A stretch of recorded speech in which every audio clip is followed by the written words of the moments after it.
The Second Amendment guarantees all Americans the right to bear arms, but the number of legal gun owners of color has long been significantly smaller, with anti-gun attitudes shaped by urban gun violence and police killings. But now, a threatening political climate has spurred greater interest in personal protection. Tonight, African American gun ownership and gun violence in communities of color.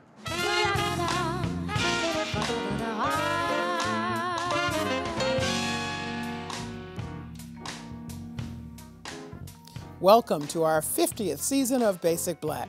Some of you are joining us on our live broadcast, and others of you are joining us on Facebook Live. I'm Callie Crossley, host of Under the Radar 89.7. Joining me tonight are Boston City Councilor at Large, Ayanna Pressley, attorney and former prosecutor Rachael Rollins, Dr. Chaitan Narsule, a trauma surgeon at Boston Medical Center, and William Roach Jr., a certified firearms instructor at Boston Gun and Rifle Association. Welcome to you all. Thank you. Happy 50th. Oh, yes, thank you. So it's a little complicated, African Americans and relationship with guns, because we have a lot of gun violence concentrated in some of our communities, but certainly most recently we've been watching this uptick in gun ownership by African Americans and other folks of color as well. But just amazingly to me, the National Association of African American Gun Owners in 2015 had 300 members. They have 20,000 members now.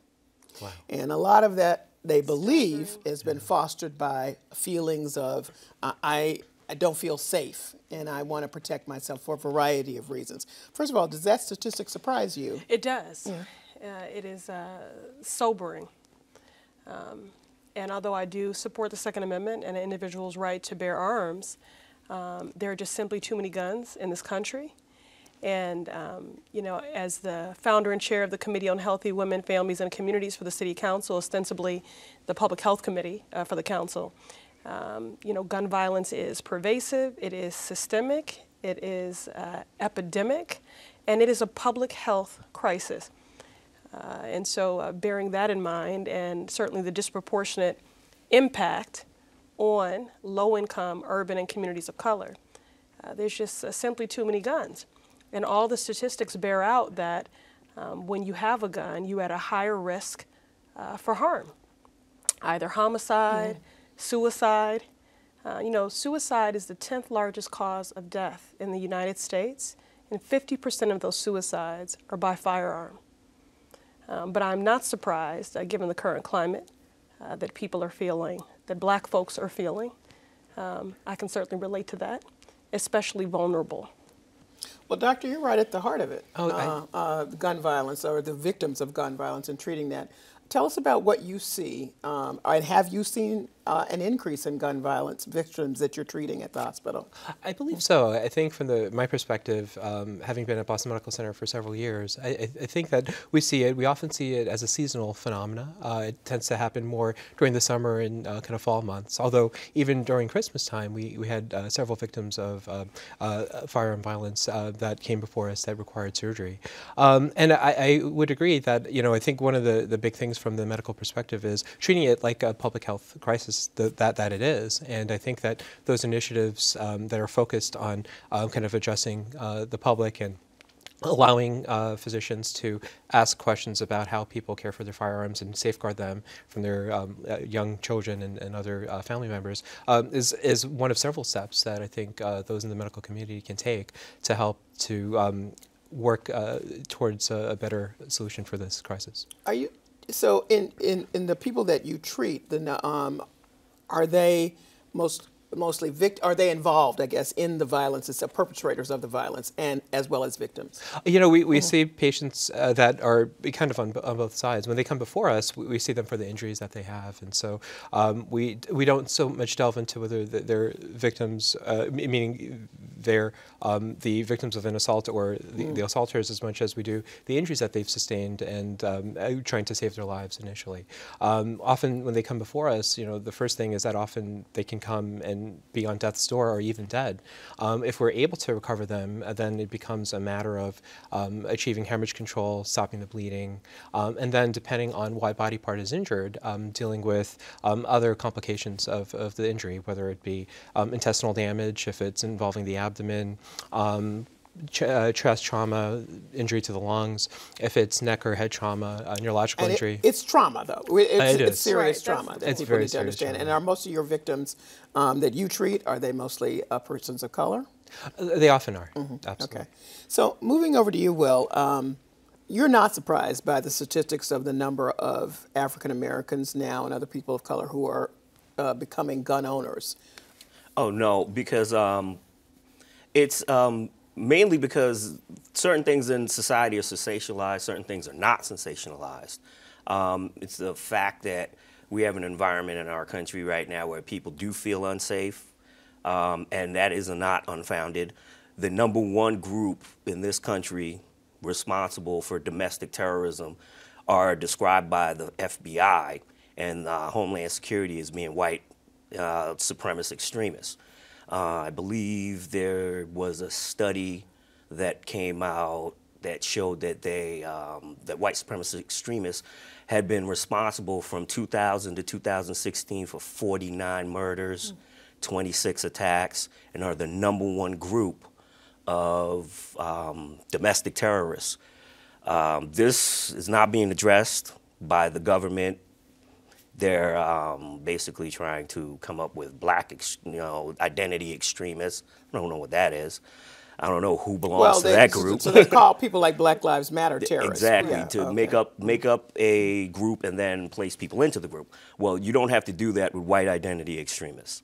And I do believe that historically, people of color do have a concern as it relates to protecting yourself, especially here in the United States, where there's a long history of African Americans being attacked and brutalized, and you should want to protect yourself from that type of harm. But day to day, I do believe in people protecting themselves. Okay. We have a Second Amendment right to do so. It just gets a little complicated, Rachel, when you start talking about black folks and Second Amendment rights. And I want to mention that Will is certified, is a trained instructor, so that people understand that he's a responsible gun owner. So he's talking about people having training around owning guns. And I'm coming to you because a prosecutor, you've seen a lot of this on both sides. And the case that I think brought home to a lot of black folks was the one of Philando Castile. Yeah. So if people don't remember, Philando Castile was a gentleman who was shot to death in the car where his girlfriend, Diamond, filmed it and aired it live on Facebook. July 2016, yeah. So the media often shows men of color, black men, as criminals with guns. So unlawful, illegal gun ownership, which is very different than the requirements necessary in order for us under the Second Amendment to bear arms. And most, or at least in Massachusetts, your local police department is the first door you must go through in order to get an FID card or a license to carry. And we want to make sure, as the Boston branch of the NAACP, that we believe strongly in gun control, and we are not in any way arguing that illegal guns should be on the street or individuals that aren't licensed should be having guns. But what we need our communities to understand, or hope they do, is the Second Amendment applies to everyone. That's right. And so where historically, unfortunately in our country, once the Second Amendment passed, there were all these other movements to make sure that people of color, and black people in particular, were not able to lawfully carry firearms or have them. So slaves obviously were not permitted to have firearms, and there were laws explicitly put in place in Virginia, for example, where that was happening. So again, there are buckets of individuals. You know, unfortunately, many of the people that the doctor sees are not lawful gun owners, more than likely, and they are guns that are on our streets that are not registered, that are illegally purchased, et cetera. And to the city councilor's point, you know, we need to get those guns off of the street. But we want to make sure that people understand that if you meet the criteria, which we'll get into in a little bit. Well, we can get into Philando Castile right now. So let's circle back that the reason that became a case is because he told the officer, I am a licensed gun owner and I have a gun. He did not reach for the gun. He said, I have a gun. Exactly. So there should not have been a response from the officer to shoot him. Absolutely. In that moment. And we see on TV, you know, individuals, often white, in states where you can openly brandish a weapon, proving that, you know, I have a Charlottesville. Right. I have a Second torches. Amendment right to do so. Could you imagine if those individuals were people of color or black and had weapons, even lawful gun owners doing that? We don't see things like that. We need more positive images of lawful people, if they are interested in doing so, having a Second Amendment right to bear arms. So I want to put on the table that the NRA, which is the National Rifle Association, is very powerful in managing to block a lot of legislation about gun control. But the reason I want to bring it up with regard to Philando Castile, and the reason why this is an interesting case, is because they did not immediately come out Absolutely. and acknowledge his Second Amendment rights. Right. It took a lot of public pressure An outcry. and outcry for people to say, wait a minute, this guy, what are you all, you guys say you stand up for this, what are y'all going to do? And many days after the fact, they issued a sort of lukewarm statement along the lines of, you know, we support lawful gun owners of any race and sexual orientation and gender, and, you know, but never him by name. And you're absolutely right. They did not come sprinting to the aid of this person that was murdered. You know, murdered. Who was law-abiding up until the very end because he Absolutely. followed all protocols and procedures. Right. Yeah. So how do we reconcile these sort of two pulls in our community? Our often, unfortunately, firsthand interaction with gun violence of the kind that you began the conversation with, Councilor Pressley, and then our absolute right to be gun owners and, you know, to protect ourselves and have the same Second Amendment rights and be recognized as that. How do we reconcile that in this conversation? Well, I would like to say that a lot of times we confuse, you know, people's right to bear arms and criminals keeping illegal weapons. Well, that's true. A lot of legislators and policymakers and, you know, people who run police departments criminalize everyone who wants to have a firearm. You know, now, is that a more particular emphasis on folks of color? Everybody. Okay. I feel it's everyone, but particularly people of color. For example, if you want to have a firearm in certain cities or certain states, you're looked upon like, why would you want a firearm? What are you doing? You know, that is actually asked a lot of times when you go in to get a license. All these other people who get these illegal drugs and then cause all this havoc and tragedy, like in Las Vegas with this guy, I mean, how is that possible if they're asking everybody as they should, as you say? Well, well, each state is different, right? Each state is different, but there's a lot of dynamics to the firearms argument. What I want to focus on is that you can't just criminalize everyone. What we need to do is understand that, you know, we don't really have, in my personal opinion, we don't really have a gun problem in this country. We have a violence problem that manifests itself as a gun problem, as gun violence. So we focus so much on, okay, what happened in Las Vegas occurred. An epic level mass shooting. Massachusetts passes legislation banning bump stocks. Right. Most people didn't even know what bump stocks were. Well, I didn't before. Okay? Prior to. But I'm okay with the ban. We've got to ban the bump stocks. Yeah. Okay, we've got to ban the bump stocks. As someone who knows about firearms, I can take a rifle and I don't need a bump stock to shoot it. rapidly. There are a lot of things that I can do to a firearm after I get it that can mimic bump stock fire. Not only that, but it doesn't matter. You still got a gun. And the problem is that we have a violence problem, not a gun problem. Excuse me, but people perpetrate that violence. So I struggle with this when we say, you know, guns don't kill people, you know, people kill people. People with guns kill people. Sure, exactly. And, you know, although I don't Absolutely. want to conflate law-abiding gun owners with those perpetuating criminal activity and violence in our homes and in our schools and in our streets, let me just, you know, offer this. To my earlier point, there are simply too many guns.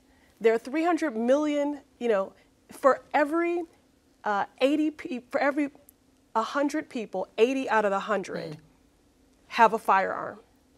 That is insane. And you have an increased likelihood of being in harm's way.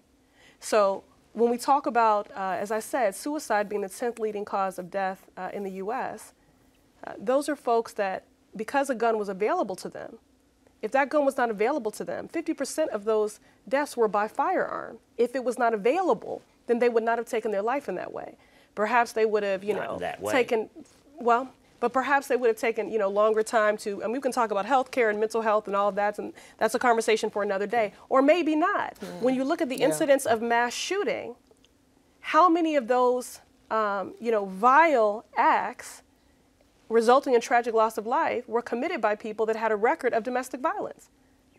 A lot. How many people have committed health, committed terrorist acts or mass shootings who were on a no-fly zone that no one caught, or didn't have a background or mental health check?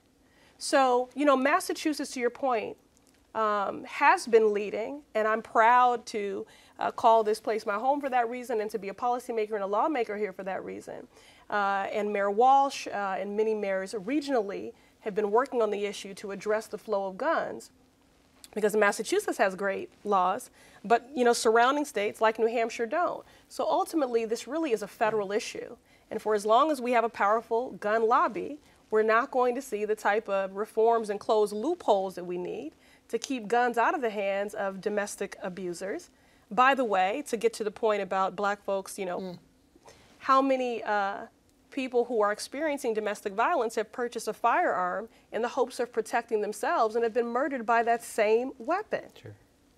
When we see accidental deaths of children in homes, those are usually law-abiding, license-carrying gun owners. So there are just simply too many guns. Well, here's the thing that worries me, and I'm sure other people as well, and that is with so much inherent bias having to do with black folk and guns, right? So it's hard for the folks who often are aiming that bias toward us to discern who is the responsible gun owner and who is not. And that makes me really nervous around this concealed carry. Now, I know you're in favor of that, but this new concealed carry law, which allows anybody, it's been passed in the House, it still has to come before the Senate, that you can go to any state and you don't have to have their background checks.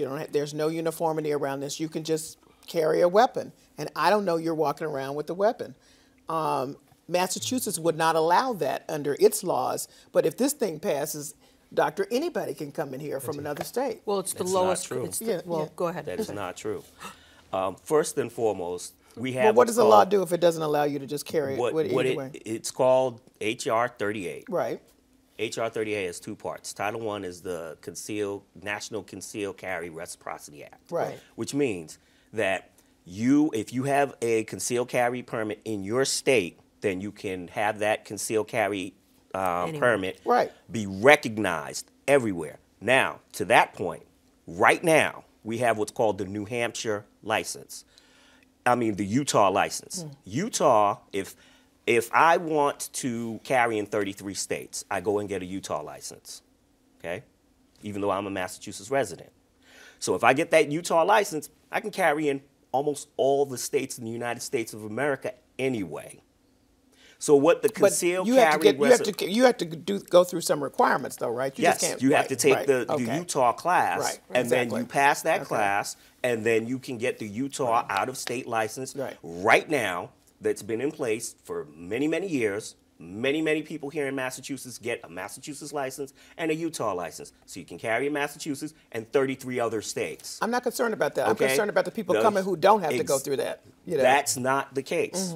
What it will do is the same thing. If you're licensed in your state, you will be licensed everywhere. Here's my question, though, sir, respectfully. So if the state that I'm from requires virtually nothing in order for me to get a license, why are we basing it on the absolute lowest requirement as opposed to whatever the highest requirement is in the United States? That's not true. But okay, so Because help me understand, because if I've you read are multiple licensed- articles that If you're show licensed different. in your state, Yes. then when you go to the other state, you have to follow their laws of concealed carry. It doesn't mean that you can. It doesn't mean that you could just be willy-nilly in the other state, which means that in Massachusetts, I have to conceal carry like this. If I go across the border to New Hampshire, I would have to You can be open. Yeah. open carry, right. because if you have, unless I have a New Hampshire out-of-state license to carry, I wouldn't be able to conceal. But I'd still be able to carry in New Hampshire. I just have to open carry. Right. That's it. Okay. Well, My right to protect myself does not stop at the border of Massachusetts. And to think otherwise, when you're saying that a law-abiding citizen should not be able to carry from Massachusetts to New York, you're criminalizing that law-abiding again, citizen. that's not my concern is really about what the standards are and what I will know as a regular person who doesn't choose to carry, whether or not you got it or not. That's what I'm talking about. So that's one of the things I wanted to put on the table. So obviously we have a disagreement about that. The other thing, Doctor, involves you, and that is there has been a constant push to get research about gun violence as a public health issue, and it will not get through Congress or wherever it needs to go to get approval. Please speak to why this just doesn't make any sense. Oh no, absolutely. I think this is where the gun lobby really has an immense effect in terms of suppressing badly needed research. I think that as a fellow of the American College of Surgeons, I think that's an organization that has several initiatives that they consider to be priorities in terms of dealing with the Second Amendment question and how we can safely have gun ownership, and then kind of deal with the epidemic. Why is it important that we know this or understand what it is as a public health issue? Because I think that, and it's been my perception, even speaking with my own legislatures, that it's difficult to have key strategic policies to help deal with this problem without really having a body of research to know where initiatives can have their greatest effect. And so I think among things that would be very useful are evidence-based research based on, for instance, a registry of victims from firearm-related violence, where we have a sense of patterns of injury, other associated factors, social determinants of why those injuries occur, and then try to determine what policy measures can be undertaken in order to help kind of bend the curve against the... And I do want to thank Senator Markey for introducing that legislation, and we were able in the City Council to pass a resolution in support of that.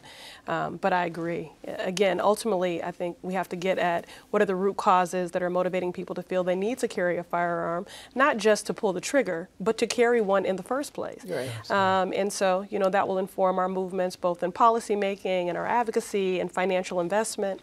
But not if we don't if we don't have the research. Yes. And so we need the CDC. Yeah. Can I ask you a question? So what about the fact that there's no federal registry? For example, I have a Massachusetts license. I'm driving through tons of different states doing different things. There's a registry that whatever law enforcement in whatever state I'm in can see if I'm licensed in the state that I'm from. There's no federal registry with respect to gun licenses. Is that problematic to you? Well, first and foremost, if you're a law-abiding citizen and you have a license to carry, that should serve as your registry. That should serve as proof that you're supposed to have that firearm. Not only that, but there's a NICS system in place, National Instant Criminal Background Check System. Every time you go on to purchase a firearm from an FFL, you have to fill out a form 4473, 16 questions about your background, you know, your drug use or lack thereof, hopefully, Yeah. among other things. And then that form is then called in to the FBI through the NICS system. There are plenty of checks and balances in place at present. The problem is there's so much misinformation out there that people think that there's no background checks anytime. There's you know, people can just carry guns anytime they want. There's all these loopholes. It's simply not true. Well, I just respectfully disagree. But I did also just want to in thinking about the doctor and what you're confronted with every day, I just wanted to localize this for, you know, a moment. And although we're talking, you know, what we see here more on the criminal, you know, aspect, I just want to thank the Louis D. Brown Peace Institute and Mothers for Justice and Equality, and We Are Better Together, and Lipstick, which is an initiative I'm involved in, ladies involved in putting a stop to inner city killing, which is addressing the growing number of girls that are straw purchasing and trafficking guns. I'm going to have to leave it right there because that's the end of our broadcast, and I want to thank all of you for joining me tonight, and thank you for joining us. Good night.